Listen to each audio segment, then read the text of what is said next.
ನಮ್ಮ ಸನಾತನ ಧರ್ಮದಲ್ಲಿ ಹಲವಾರು ಮಂತ್ರಗಳು ಮತ್ತು ಸ್ತೋತ್ರಗಳಿವೆ. ಪ್ರತಿ ಮಂತ್ರ ತನ್ನದೇ ಆದ ಉದ್ದೇಶ ಮತ್ತು ಮಹತ್ವವನ್ನು ಹೊಂದಿದೆ. ಇಂದು ನಾವು ಓಂಕಾರ ಅಥವಾ ಓಂ ಮಂತ್ರದ ಬಗ್ಗೆ ತಿಳಿಯೋಣ. ಮಂತ್ರಗಳನ್ನು ಪಠಿಸುವುದು ಅನೇಕ ಜನರಿಗೆ ದಿನದ ನಿಯಮಿತ ಭಾಗವಾಗಿದೆ. ಜನರು 5 ನಿಮಿಷಗಳ ಕಾಲ ಮೌನವಾಗಿ ಕುಳಿತು ದೇವರ ಹೆಸರನ್ನು ಪಠಿಸುತ್ತಾರೆ ಅಥವಾ ದೇವರ ಮಂತ್ರವನ್ನು ಪಠಿಸುತ್ತಾರೆ. ಮಂತ್ರಗಳನ್ನು ಪಠಿಸುವ ಈ ಸರಳ ಕ್ರಿಯೆಯು ಪ್ರಪಂಚಾದ್ಯಂತ ಆಧ್ಯಾತ್ಮಿಕ ಅಭ್ಯಾಸಗಳಲ್ಲಿ ಒಂದಾಗಿದೆ. ಮಂತ್ರಗಳ ಪಠಣವು ಮನಸ್ಸನ್ನು ಕೇಂದ್ರೀಕರಿಸುವ ಸಾಮರ್ಥ್ಯವನ್ನು ಹೊಂದಿದೆ, ಉಸಿರಾಟವನ್ನು ಶುದ್ಧೀಕರಿಸುತ್ತದೆ ಮತ್ತು ವ್ಯಕ್ತಿಯನ್ನು ಉನ್ನತ ಶಕ್ತಿಗೆ ಸಂಪರ್ಕಿಸುತ್ತದೆ. ಇದು ಇಡೀ ದೇಹ, ಮನಸ್ಸು ಮತ್ತು ಆತ್ಮವನ್ನು ಒಟ್ಟುಗೂಡಿಸುವ ಅನುಭವವಾಗಿದೆ. ನಾವು ಮಂತ್ರಗಳನ್ನು ಪಠಿಸುವಾಗ ಮಂತ್ರದ ಧ್ವನಿಯಲ್ಲಿ ನಾವು ಮುಳುಗುತ್ತೇವೆ. ಇದು ನಮ್ಮ ಸುತ್ತಲೂ ಪವಿತ್ರ ವಾತಾವರಣವನ್ನು ಸೃಷ್ಟಿಸುತ್ತದೆ. ಇತ್ತೀಚಿನ ದಿನಗಳಲ್ಲಿ ಜನರು ಹೆಚ್ಚು ಆರೋಗ್ಯ ಸಮಸ್ಯೆಗಳನ್ನು ಎದುರಿಸುತ್ತಿದ್ದಾರೆ. ಯುವಕರು ಹೃದಯಾಘಾತ ಮತ್ತು ಆತಂಕಕ್ಕೆ ಒಳಗಾಗುತ್ತಿದ್ದಾರೆ. ಜನರು ನಿರಾಶೆ, ಆತಂಕ ಮತ್ತು ಯಾವಾಗಲೂ ಉದ್ವಿಗ್ನತೆ, ಒತ್ತಡವನ್ನು ಅನುಭವಿಸುತ್ತಿದ್ದಾರೆ. ಓದುತ್ತಿರುವ ಯುವ ಪೀಳಿಗೆಯು ಒತ್ತಡಕ್ಕೊಳಗಾಗಿದ್ದಾರೆ. ಅವರು ಏಕಾಗ್ರತೆ ಹೊಂದಲು ಸಾಧ್ಯವಾಗುತ್ತಿಲ್ಲ. ಅವರು ಖಿನ್ನತೆಯಿಂದ ಬಳಲುತ್ತಿದ್ದಾರೆ. ಜನರು ಕಚೇರಿಯ ಒತ್ತಡ, ಕೌಟುಂಬಿಕ ಸಮಸ್ಯೆಗಳು ಎದುರಿಸುತ್ತಿದ್ದಾರೆ. ಜವಾಬ್ದಾರಿಗಳು ಮತ್ತು ಕಳಪೆ ಜೀವನ ಶೈಲಿಯ ಅಭ್ಯಾಸಗಳು, ಇದರಿಂದ ಅವರು ದೈಹಿಕವಾಗಿ ಮತ್ತು ಮಾನಸಿಕವಾಗಿ ಪರಿಣಾಮ ಬೀರುತ್ತಿದ್ದಾರೆ. ಈ ಎಲ್ಲ ಆರೋಗ್ಯ ಸಮಸ್ಯೆಗಳನ್ನು ನಿವಾರಿಸಲು ಕೆಲವು ಜನರು ತಮ್ಮ ಜೀವನ ಶೈಲಿಯನ್ನು ಬದಲಾಯಿಸಿದ್ದಾರೆ. ಕೆಲವು ಜನರು ಯೋಗ, ಧ್ಯಾನ, ಚಕ್ರಗಳ ಧ್ಯಾನ ಮತ್ತು ಧ್ಯಾನ ಮುದ್ರೆಗಳನ್ನು ಅಭ್ಯಾಸ ಮಾಡಲು ಪ್ರಾರಂಭಿಸಿದ್ದಾರೆ.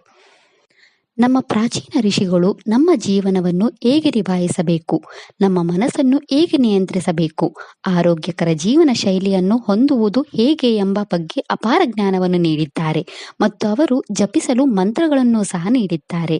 ಈ ಮಂತ್ರಗಳ ಪಠಣವು ನಮ್ಮ ಮನಸ್ಸಿನ ಮೇಲೆ ಪ್ರಭಾವ ಬೀರುತ್ತದೆ. ಅನೇಕ ವಿಜ್ಞಾನಿಗಳು ನಮ್ಮ ಪ್ರಾಚೀನ ಮಂತ್ರಗಳನ್ನು ಪಠಿಸುವಾಗ ಮೆದುಳಿನ ಬೆಳವಣಿಗೆಯಲ್ಲಿ ಬದಲಾವಣೆಯನ್ನು ಕಂಡಿದ್ದಾರೆ. ನಮ್ಮ ಹಿಂದೂ ಸನಾತನ ಜ್ಞಾನವು ದೈಹಿಕವಾಗಿ, ಮಾನಸಿಕವಾಗಿ ಸದೃಢವಾಗಿರಲು ನಮಗೆ ಸಹಾಯ ಮಾಡುತ್ತದೆ. ಓಂ ಮಂತ್ರವು ಪವಿತ್ರ ಶಬ್ದವಾಗಿದೆ ಮತ್ತು ಹಿಂದೂ ಧರ್ಮದಲ್ಲಿ ಧ್ಯಾನ ಮತ್ತು ಪಠಣ ಮಂತ್ರಗಳಲ್ಲಿ ಬಳಸಲಾಗುತ್ತದೆ. ಸಂಸ್ಕೃತದಲ್ಲಿ ಓಂ ಅನ್ನು ಪ್ರಣವ ಮಂತ್ರ ಎಂದು ಕರೆಯಲಾಗುತ್ತದೆ, ಅಂದರೆ ಗುನುಗುವ ಮಂತ್ರ. ಓಂ ಮಂತ್ರವನ್ನು ಇಡೀ ವಿಶ್ವವನ್ನು ಸೃಷ್ಟಿಸಿದ ಶಬ್ದವೆಂದು ಪರಿಗಣಿಸಲಾಗುತ್ತದೆ ಮತ್ತು ಇದನ್ನು ದೈವಿಕ ಧ್ವನಿ ಎಂದು ಕರೆಯಲಾಗುತ್ತದೆ. ಹಿಂದೂ ಧರ್ಮದಲ್ಲಿ ಓಂ ಪವಿತ್ರ ತ್ರಿಮೂರ್ತಿಯ ಬ್ರಹ್ಮ, ವಿಷ್ಣು ಮತ್ತು ಮಹೇಶನನ್ನು ಪ್ರತಿನಿಧಿಸುತ್ತದೆ. ಓಂ ಬ್ರಹ್ಮಾಂಡದ ನಿರಂತರ ಬದಲಾವಣೆಯನ್ನು ಪ್ರತಿನಿಧಿಸುತ್ತದೆ. ಚಲನೆಯಿಂದ ನಿಶ್ಚಲತೆಗೆ, ಶಬ್ದದಿಂದ ಮೌನಕ್ಕೆ. ಓಂ ಅನ್ನು ಬ್ರಹ್ಮಾಂಡದ ಧ್ವನಿ ಎಂದು ಪರಿಗಣಿಸಲಾಗುತ್ತದೆ. ವಿಶ್ವದಲ್ಲಿರುವ ಎಲ್ಲ ಶಬ್ದಗಳು ಓಂನಲ್ಲಿವೆ. ಓಂ ಮಂತ್ರವನ್ನು ಪಠಿಸುವ ಮೂಲಕ ಒಬ್ಬರು ಭೌತಿಕ ಪ್ರಜ್ಞೆಯನ್ನು ಮೀರಬಹುದು ಮತ್ತು ಜ್ಞಾನೋದಯವನ್ನು ಪಡೆಯಬಹುದು. ಓಂ ಬ್ರಹ್ಮಾಂಡದ ಪವಿತ್ರ ಧ್ವನಿ ಮತ್ತು ಮಂತ್ರವಾಗಿದೆ. ಅನೇಕ ಪ್ರಾಚೀನ ಗ್ರಂಥಗಳಲ್ಲಿ ಓಂ ಅನ್ನು ಬ್ರಹ್ಮಾಂಡದ ಮೊದಲ ಧ್ವನಿ ಎಂದು ವಿವರಿಸಲಾಗಿದೆ. ಅದರ ಕಂಪನದಿಂದ ಎಲ್ಲವನ್ನೂ ಅಸ್ತಿತ್ವಕ್ಕೆ ತಂದಿತ್ತು. ಪುರುಷ, ಮಹಿಳೆ, ಪ್ರಾಣಿ, ಮರಗಳು ಎಲ್ಲವೂ ಈ ಪವಿತ್ರ ಓಂ ಕಂಪನದ ಮೂಲಕ ಬಂದಿವೆ. ಇದು ಜಾಗೃತಿ, ಕನಸು ಮತ್ತು ಆಳವಾದ ನಿದ್ರೆಯನ್ನು ಪ್ರತಿನಿಧಿಸುತ್ತದೆ. ಒಟ್ಟಾಗಿ ಅವು ಸೃಷ್ಟಿ, ಸಂರಕ್ಷಣೆ ಮತ್ತು ಅಂತಿಮವಾಗಿ ಸೃಷ್ಟಿಕರ್ತನೊಂದಿಗಿನ ವಿಸರ್ಜನೆಯ ಚಕ್ರವನ್ನು ಪ್ರತಿನಿಧಿಸುತ್ತದೆ. ಓಂ ಮಂತ್ರವನ್ನು ಪಠಿಸುವುದು ಒಬ್ಬ ವ್ಯಕ್ತಿಯನ್ನು ದೈವಿಕ ಉನ್ನತ ಶಕ್ತಿಯೊಂದಿಗೆ ಜೋಡಿಸುತ್ತದೆ ಎಂದು ಹೇಳಲಾಗುತ್ತದೆ. ಇದು ಸೀಮಿತ ಮತ್ತು ಅನಂತಗಳ ನಡುವಿನ ಸೇತುವೆಯಂತಿದೆ ಮತ್ತು ಸರ್ವೋಚ್ಚ ಭಗವಂತನೊಂದಿಗೆ ಸಂಪರ್ಕದ ಅರ್ಥವನ್ನು ಉತ್ತೇಜಿಸುತ್ತದೆ. ಇದಲ್ಲದೆ ಓಂ ಮಂತ್ರವನ್ನು ಜಪಿಸುವಾಗ ಉಂಟಾಗುವ ಧ್ವನಿ ಕಂಪನಗಳು ನಮ್ಮ ನರಮಂಡಲದ ಮೇಲೆ ಹಿತವಾದ ಪರಿಣಾಮವನ್ನು ಬೀರುತ್ತವೆ. ಈ ಓಂ ಬೀಜ ಮಂತ್ರವನ್ನು ನಿಯಮಿತವಾಗಿ ಜಪಿಸುವುದರಿಂದ ಒತ್ತಡ, ಆತಂಕ, ಚಡಪಡಿಕೆ ಕಡಿಮೆಯಾಗುತ್ತದೆ ಮತ್ತು ಶಾಂತವಾಗಿರುವುದನ್ನು ಉತ್ತೇಜಿಸುತ್ತದೆ ಎಂದು ಹೇಳಲಾಗುತ್ತದೆ. ಓಂ ಮಂತ್ರವನ್ನು ಪಠಿಸುವುದರಿಂದ ಸಾವಧಾನತೆಯ ಉತ್ತುಂಗ ಸ್ಥಿತಿಗೆ ಕಾರಣವಾಗುತ್ತದೆ. ಓಂ ಮಂತ್ರದ ನಿಯಮಿತ ಪಠಣವು ಸ್ವಯಂ ಅರಿವು, ಸ್ವಯಂ ಸ್ವೀಕಾರ ಮತ್ತು ಆಧ್ಯಾತ್ಮಿಕ ಬೆಳವಣಿಗೆಯನ್ನು ಹೆಚ್ಚಿಸುತ್ತದೆ. ಓಂ ಮಂತ್ರದ ಪಠಣಕ್ಕೆ ಉನ್ನತ ಮಟ್ಟದ ಏಕಾಗ್ರತೆ ಮತ್ತು ಮನಸ್ಸಿನ ಉಪಸ್ಥಿತಿಯ ಅಗತ್ಯವಿರುತ್ತದೆ. ಒಬ್ಬರು ಪಠಣವನ್ನು ಅಭ್ಯಾಸ ಮಾಡುವುದನ್ನು ಮುಂದುವರಿಸಿದಾಗ ಅವರು ಮಾನಸಿಕ ಸ್ಪಷ್ಟತೆ ಮತ್ತು ಜೀವನದಲ್ಲಿ ಪ್ರಯೋಜನಕಾರಿಯಾದ ಗಮನಕ್ಕೆ ಹೆಚ್ಚಿನ ಸಾಮರ್ಥ್ಯವನ್ನು ಅಭಿವೃದ್ಧಿಪಡಿಸುತ್ತಾರೆ. ಇದು ಉತ್ತಮ ನಿರ್ಧಾರಗಳನ್ನು ತೆಗೆದುಕೊಳ್ಳಲು, ಸಮಸ್ಯೆಗಳನ್ನು ಹೆಚ್ಚು ಪರಿಣಾಮಕಾರಿಯಾಗಿ ಪರಿಹರಿಸಲು ಮತ್ತು ನಮ್ಮ ಉತ್ಪಾದಕತೆಯನ್ನು ಹೆಚ್ಚಿಸಲು ಸಹಾಯ ಮಾಡುತ್ತದೆ. ಓಂ ಮಂತ್ರವನ್ನು ಪಠಿಸುವುದರಿಂದ ನಮ್ಮ ಜೀವನದಲ್ಲಿ ನಾವು ಎದುರಿಸುವ ನಿರಂತರವಾದ ಆಲೋಚನೆಗಳನ್ನು ಮೌನಗೊಳಿಸುತ್ತದೆ. ಓಂ ಮಂತ್ರವನ್ನು ಪಠಿಸುವ ಮೂಲಕ ಉತ್ಪತ್ತಿಯಾಗುವ ಹಿತವಾದ ಕಂಪನಗಳು ನಮ್ಮ ಭಾವನೆಗಳ ಮೇಲೆ ಸಕಾರಾತ್ಮಕ ಪರಿಣಾಮ ಬೀರುತ್ತವೆ ಮತ್ತು ಗಡಿಬಿಡಿಯಿಂದ ಉಂಟಾಗುವ ಒತ್ತಡವನ್ನು ಕಡಿಮೆ ಮಾಡಲು ಸಹಾಯ ಮಾಡುತ್ತದೆ. ಇದು ನರಗಳನ್ನು ಶಾಂತಗೊಳಿಸುತ್ತದೆ, ಒತ್ತಡದ ಹಾರ್ಮೋನ್ಗಳ ಬಿಡುಗಡೆಯನ್ನು ಕಡಿಮೆ ಮಾಡುತ್ತದೆ ಮತ್ತು ವಿಶ್ರಾಂತಿಯನ್ನು ಉತ್ತೇಜಿಸುತ್ತದೆ. ಇದು ವ್ಯಕ್ತಿಗಳಿಗೆ ತಮ್ಮ ಭಾವನೆಗಳನ್ನು ಹೆಚ್ಚು ಪರಿಣಾಮಕಾರಿಯಾಗಿ ನಿರ್ವಹಿಸಲು ಅಧಿಕಾರ ನೀಡುತ್ತದೆ ಮತ್ತು ಹೆಚ್ಚಿನ ಸ್ಥಿರತೆಯೊಂದಿಗೆ ಸವಾಲಿನ ಸಂದರ್ಭಗಳಿಗೆ ಪ್ರತಿಕ್ರಿಯಿಸಲು ಅವರಿಗೆ ಅವಕಾಶ ನೀಡುತ್ತದೆ. ಓಂಕಾರವು ಆಧ್ಯಾತ್ಮಿಕ ಬೆಳವಣಿಗೆ ಮತ್ತು ಸ್ವಯಂ ಸಾಕ್ಷಾತ್ಕಾರಕ್ಕೆ ಪ್ರಬಲ ಸಾಧನವಾಗಿದೆ. ಓಂ ಶಬ್ದವು ಪರಮಾತ್ಮನೊಂದಿಗೆ ಆತ್ಮದ ಏಕತೆಯನ್ನು ಪ್ರತಿನಿಧಿಸುತ್ತದೆ ಎಂದು ಹೇಳಲಾಗುತ್ತದೆ. ಓಂ ಪಠಣವು ನಮ್ಮ ಆಂತರಿಕ ಆತ್ಮದೊಂದಿಗೆ ಸಂಪರ್ಕ ಸಾಧಿಸಲು ಮತ್ತು ಎಲ್ಲ ಜೀವಿಗಳ ಪರಸ್ಪರ ಸಂಪರ್ಕವನ್ನು ಗುರುತಿಸಲು ನಮಗೆ ಸಹಾಯ ಮಾಡುತ್ತದೆ. ಕಾಲಾಂತರದಲ್ಲಿ ಓಂ ಮಂತ್ರವನ್ನು ಪಠಿಸುವುದರಿಂದ ಒಬ್ಬರ ಸ್ವಂತ ಆಧ್ಯಾತ್ಮಿಕ ಮಾರ್ಗ ಮತ್ತು ಜೀವನದ ಉದ್ದೇಶದ ಆಳವಾದ ತಿಳುವಳಿಕೆಗೆ ಕಾರಣವಾಗುತ್ತದೆ. ನಿಯಮಿತವಾದ ಓಂ ಪಠಣದ ಮೂಲಕ ದೈವಿಕ ಭಗವಂತನಿಗೆ ನಿಕಟ ಸಂಪರ್ಕವನ್ನು ಅನುಭವಿಸುವುದು ಅನೇಕರಲ್ಲಿ ಸಾಮಾನ್ಯವಾಗಿದೆ. ನಾವು ಓಂ ಮಂತ್ರವನ್ನು ಪಠಿಸಲು ಪ್ರಾರಂಭಿಸುವ ಮೊದಲು ನೆನಪಿಡುವ ಕೆಲವು ವಿಷಯಗಳಿವೆ. ಓಂ ಮಂತ್ರವನ್ನು ಶಾಂತಿಯುತವಾಗಿ ಪಠಿಸಲು ಮನೆಯೊಳಗೆ ಅಥವಾ ಹೊರಾಂಗಣದಲ್ಲಿ ಶಾಂತವಾದ ಸ್ಥಳವನ್ನು ಕಂಡುಕೊಳ್ಳಿ ಮತ್ತು ಚಾಪೆ ಅಥವಾ ನೆಲದ ಮೇಲೆ ಪದ್ಮಾಸನದಲ್ಲಿ ಆರಾಮಾಗಿ ಕುಳಿತುಕೊಳ್ಳಲು ಮತ್ತು ನಿಮ್ಮ ಭಂಗಿಯನ್ನು ನೇರವಾಗಿ ಇರಿಸಿ. ನಿಮ್ಮ ವಾತಾವರಣವು ಬಹಳ ಮುಖ್ಯವಾಗಿದೆ. ನಂತರ ನಿಮ್ಮ ಕಣ್ಣುಗಳನ್ನು ಮುಚ್ಚಿ ಆಳವಾದ ಉಸಿರನ್ನು ತೆಗೆದುಕೊಳ್ಳಿ ಮತ್ತು ನಿಮ್ಮ ಉಸಿರನ್ನು ಬಿಡುವಾಗ ಓಂ ಅನ್ನು ಜಪಿಸಿ. ಕಂಪನಗಳು ನಿಮ್ಮ ಹೊಟ್ಟೆಯಿಂದ ನಿಮ್ಮ ಗಂಟಲಿಗೆ ಪ್ರತಿಧ್ವನಿಸಲು ಅನುವು ಮಾಡಿಕೊಡುತ್ತದೆ. ಓಂ ಮಂತ್ರದ ಪಠಣದಲ್ಲಿ ನಿಮ್ಮನ್ನು ಮುಳುಗಿಸುವುದು ಮುಖ್ಯ ಮತ್ತು ಶೀಘ್ರದಲ್ಲೇ ನಿಮ್ಮ ಮನಸ್ಸು ಸ್ಪಷ್ಟವಾಗಿದೆ ಮತ್ತು ಕೇಂದ್ರೀಕೃತವಾಗಿದೆ ಎಂದು ನೀವು ಭಾವಿಸುತ್ತೀರಿ. ಓಂ ಎಂಬ ಶಬ್ದವು ಪರಮ ಸಂಪೂರ್ಣ, ಪ್ರಜ್ಞೆ, ಆತ್ಮ, ಬ್ರಹ್ಮಾಂಡ ಅಥವಾ ದೈವಿಕ ಪ್ರಪಂಚದ ಸಾರವಾಗಿದೆ.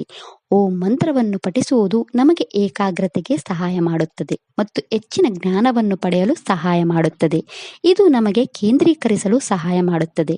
ಗಮನಹರಿಸಲು ಸಾಧ್ಯವಾಗದ ಅಥವಾ ಅಧ್ಯಯನದಲ್ಲಿ ಗಮನಹರಿಸಲು ಸಾಧ್ಯವಾಗದ ಮಕ್ಕಳಿಗೆ ಓಂ ಮಂತ್ರವನ್ನು ಪಠಿಸಲು ಅಥವಾ ಈ ಓಂ ಮಂತ್ರವನ್ನು ಕೇಳಲು ಸಲಹೆ ನೀಡಲಾಗುತ್ತದೆ.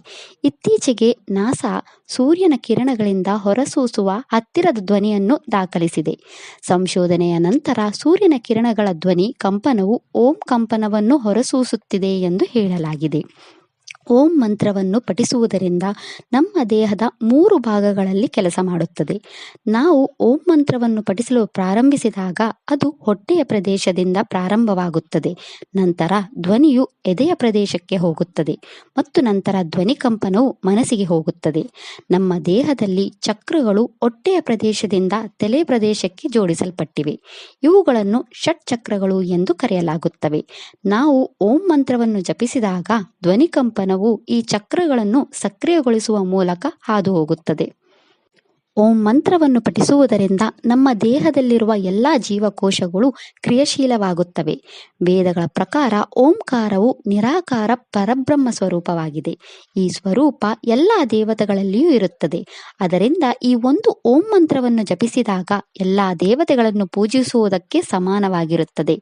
ಈ ಓಂ ಮಂತ್ರವನ್ನು ಪಠಿಸುವುದರಿಂದ ಋಣಾತ್ಮಕ ಆಲೋಚನೆಗಳು ಮತ್ತು ನಕಾರಾತ್ಮಕ ಭಾವನೆಗಳು ದೂರವಾಗುತ್ತವೆ. ಜೊತೆಗೆ ಇದು ನಮ್ಮಲ್ಲಿ ಧನಾತ್ಮಕತೆಯನ್ನು ತುಂಬುತ್ತದೆ. ಇದು ನಮ್ಮಲ್ಲಿರುವ ಎಲ್ಲ ಭಯಗಳನ್ನು ತೆಗೆದುಹಾಕುತ್ತದೆ. ನಿರಂತರ 3 ತಿಂಗಳುಗಳ ಕಾಲ ಓಂ ಮಂತ್ರವನ್ನು ಪಠಿಸುವುದರಿಂದ ಕೀಲು ನೋವು, ಬೆನ್ನು ಮೂಳೆಯ ನೋವು ಕಡಿಮೆ ಮಾಡಲು ಸಹಾಯ ಮಾಡುತ್ತದೆ. ಇದು ಗಡ್ಡೆ, ಕ್ಯಾನ್ಸರ್ ಮುಂತಾದ ಗುಣಪಡಿಸಲಾಗದ ಕಾಯಿಲೆಗಳನ್ನು ಗುಣಪಡಿಸಲು ಸಹಾಯ ಮಾಡುತ್ತದೆ. ಓಂ ಮಂತ್ರವನ್ನು ಪಠಿಸುವುದರಿಂದ ಹೊಟ್ಟೆಗೆ ಸಂಬಂಧಿಸಿದ ಎಲ್ಲ ನೋವುಗಳು ಕಡಿಮೆಯಾಗುತ್ತವೆ. ಇದು ರಕ್ತದ ಒತ್ತಡ, ಹೃದಯ ಬಡಿತವನ್ನು ನಿಯಂತ್ರಿಸಲು ಸಹಾಯ ಮಾಡುತ್ತದೆ. ಬ್ರಹ್ಮ ಮುಹೂರ್ತದ ಸಮಯದಲ್ಲಿ ಈ ಓಂ ಮಂತ್ರವನ್ನು ಪಠಿಸುವುದು ಮನಸ್ಸಿಗೆ ಶಾಂತಿ ಸಿಗುತ್ತದೆ. ನಾವು ಆಧ್ಯಾತ್ಮಿಕವಾಗಿ ಮತ್ತು ಮಾನಸಿಕವಾಗಿ ಬೆಳೆಯುತ್ತೇವೆ.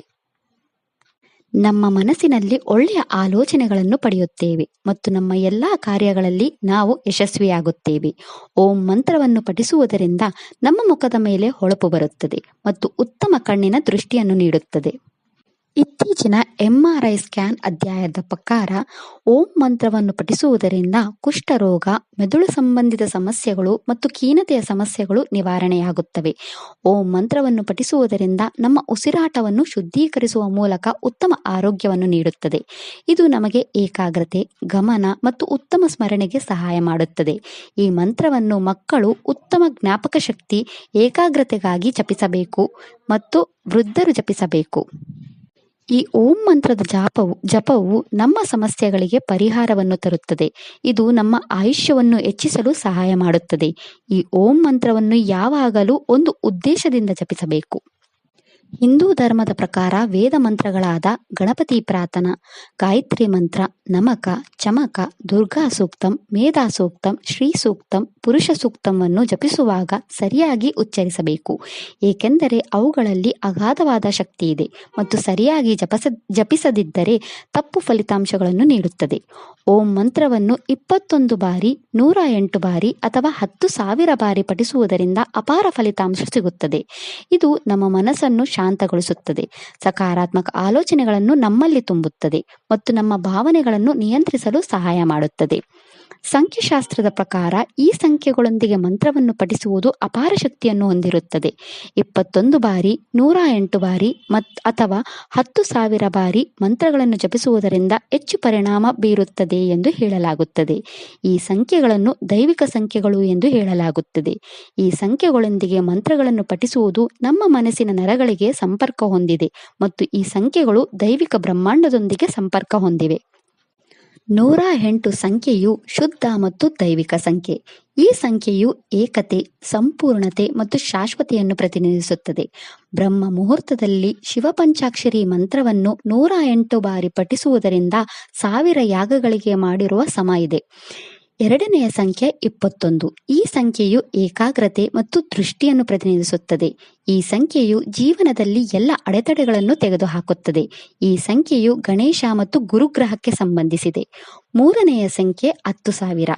10,000 ಬಾರಿ ಮಂತ್ರಗಳನ್ನು ಪಠಿಸಲು ಹೆಚ್ಚು ಸಮಯ ಮತ್ತು ಸಮರ್ಪಣೆ ಬೇಕಾಗುತ್ತದೆ. ಈ ಸಂಖ್ಯೆಯು ಸಂಪೂರ್ಣ ಸಮೃದ್ಧಿಯನ್ನು ಸೂಚಿಸುತ್ತದೆ. ಇದಿಷ್ಟು ಓಂ ಮಂತ್ರದ ಮಹತ್ವದ ಬಗ್ಗೆ.